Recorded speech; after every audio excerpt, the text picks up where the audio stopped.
You will learn today why Stoicism has a very dark and cruel side.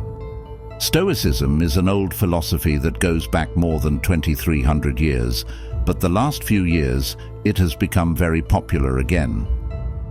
Books about an old philosophy of happiness are flying off the shelves at local shops, and it's going crazy on YouTube and other social media sites. You can't get very far on Instagram before you run into good old Marcus Aurelius or one of his less quotable friends telling you to get your life together, control your passions, control yourself, and just be happy. That being said, there is a problem with these Stoicism books, self-help Instagram pages, and YouTube channels. Some of them don't give us a full idea of what Stoicism is. YouTube videos or social media posts can't help us understand something like Stoicism, and most of the time, the people who post this aren't pros to begin with.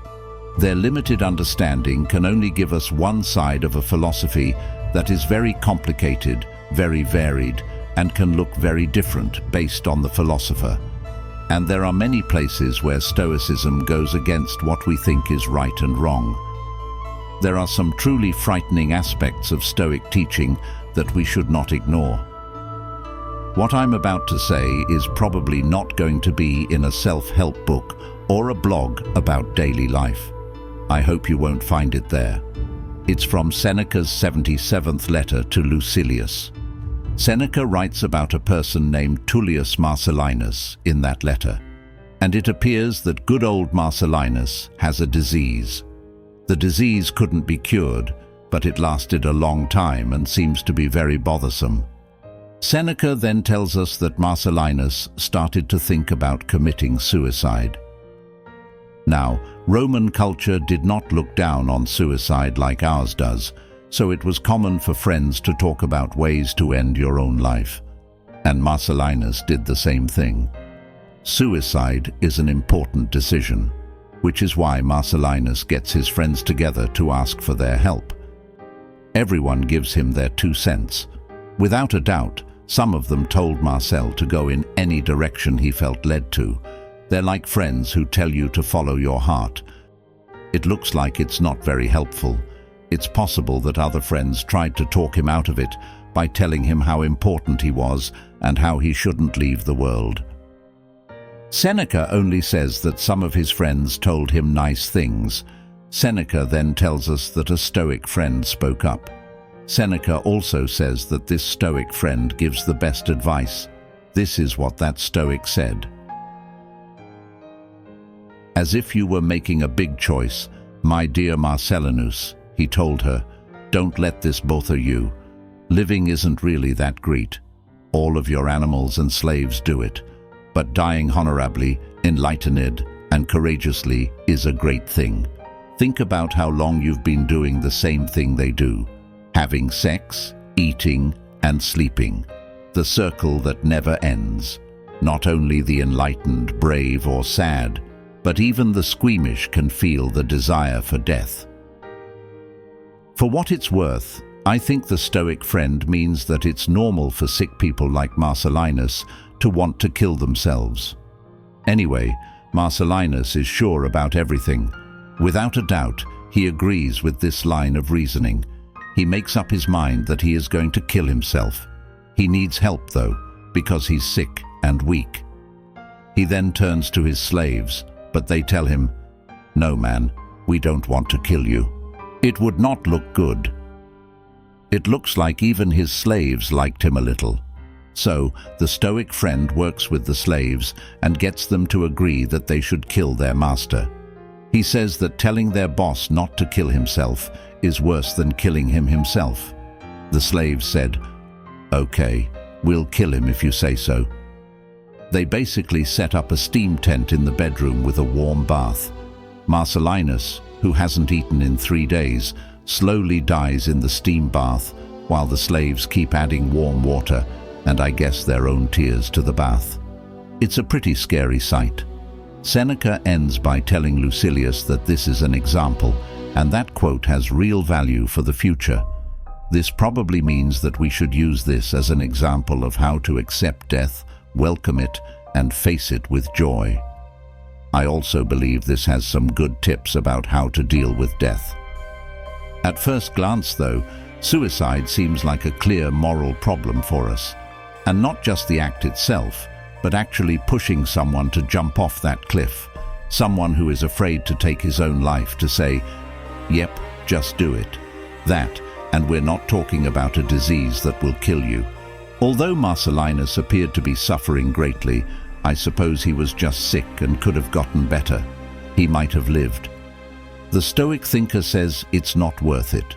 That's what I think is the main problem here. It's the loss of value of life. The idea that being alive is not important. The Stoic, according to another version, basically reduces life to eating, sleeping, and reproducing, which I find to be quite sneaky. By the way, many scientists and pop producers do the same thing today. Like Jesus said, "Isn't life more than food, and the body more than clothes?" Life isn't just about reproducing and living, right? The Stoic thinks that humans are like animals in that we all eat, sleep, and have babies. Christ, though, asks, aren't we worth more than birds? Isn't there something deeply important and useful in the mystery of consciousness and intelligent thought, which, in the great mystery of being, both make us and make us? If scientists can't explain how the brain creates amazing experiences, we don't know how to solve the hard problem of consciousness. Since we can't explain that, maybe we shouldn't lower the value of people right now. Stoicism doesn't hold back, though. One of the main ideas of Stoicism that isn't talked about much on social media is that we should value things less. The Stoics saw the world as a single great community in which all men are brothers, ruled by a supreme providence, which could be spoken of under a variety of names or descriptions, including the divine reason, creative reason, nature, the spirit or purpose of the universe, destiny, a personal God, and even the gods. This is how Robin Campbell summarizes Stoicism in the introduction to the Penguin edition of Seneca's Letters. People have a responsibility to live in line with God's will, and this entails, first, putting his life into line with the rules of nature, and second, giving up his self entirely and accepting whatever fate may throw at him without complaint. He can only find true, unwavering peace and happiness by living in this way and not putting too much value on things that can be taken away at any moment. In other words, Stoicism means taking away the value from everything in our lives, including life itself. It makes perfect sense. You must lower the value of things if you want to cut yourself off from fear, sadness, and loss. When you lose a penny, you aren't bothered by it because it is worth less, but you are bothered by the loss of a brand new iPhone because it is worth much more. Because a cockroach is not an important animal, you are not bothered by its death. The death of your parents has bothered you. You must make everything a penny if you don't want to be bothered by anything. To make loss, fear, and death less painful, you must turn everything into a cockroach. You must take away the value of things. I personally think that things like money, things, a job, and even joys and creature comforts should have a small value. But I'm not ready to put the same low value on human life. I also don't want to say, like the Stoics, that things like death and suffering are good or right just because they are unavoidable. In the famous fourth book of his Meditations, Marcus Aurelius says that everything that happens is for the best. Take a moment to think of all the worst sins and horrors that have been done to people. They think those things are good. It's right, because the divine Logos told them to be right, and you should align your will with the divine Logos. Because of this, you should love the things that happen to you. In Book 7 of Marcus Aurelius's Meditations, he says, "Love only that which happens to thee and is spun with the thread of thy destiny." What would be better for this? I'm not sure. I think I can think of a few things that would be better, but regardless, I have to say that I kind of respect this way of life.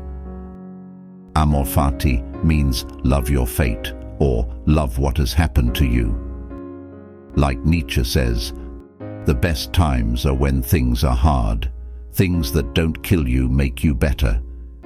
And I like the Stoic logic that says that even though things seem evil, if God or the divine Logos, the ends, reality orders it, it must be good, even if you don't quite understand that. It's also a strong contrast to common ways of talking about things like the problem of evil. The Stoics were one group of people who didn't have a problem with evil. That makes sense to me. I don't agree with Stoicism, though, when it says that everything that happens is good. There is a Leibnizian deterministic God who commands evil so that good may come. I would rather think that evil is necessary for good to happen than that everything that happens is good in and of itself. A part of Stoicism is like the Stockholm Syndrome of philosophy. It tells us to love the person who hurts us, to think that person is good, and to say that we are not so important after all. I cannot believe how evil this is. I believe that Stoicism is one of the cruelest ideas that has ever been put forward, and that no amount of peace or apathy is worth paying for this. There are evil things like these built into Stoicism. They are crucial to Stoicism insofar as Stoicism's philosophy is upheld. However, it is a problem that so many people identify as Stoic and quote without understanding Stoicism's dark side. So many people today want to keep Stoic ethics, but get rid of Stoic philosophy. Now, I really think that we should praise and accept good ideas while shaming and getting rid of bad ones.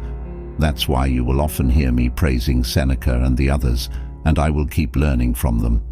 But I don't think we should ever speak in such flowery terms about Stoicism as a whole. Also, writers and self-help experts shouldn't be able to use Stoicism for profit without being questioned. There needs to be nuance, and if you want to listen to me, try to get that nuance right before you hit the subscribe button. As I already said, I want to use Seneca's ideas about how to accept death to explain the current outbreak and the political situation in the world today. But it's a touchy subject, so I want to make sure I say exactly what I mean and speak as clearly as I can. I'm always grateful that people like my videos. Please let me know in the comments what you really think about this subject. Your thoughts and comments help me make better videos and think more deeply. Hit the like button if you thought the video was significant. Thanks for watching, and I'll see you next time.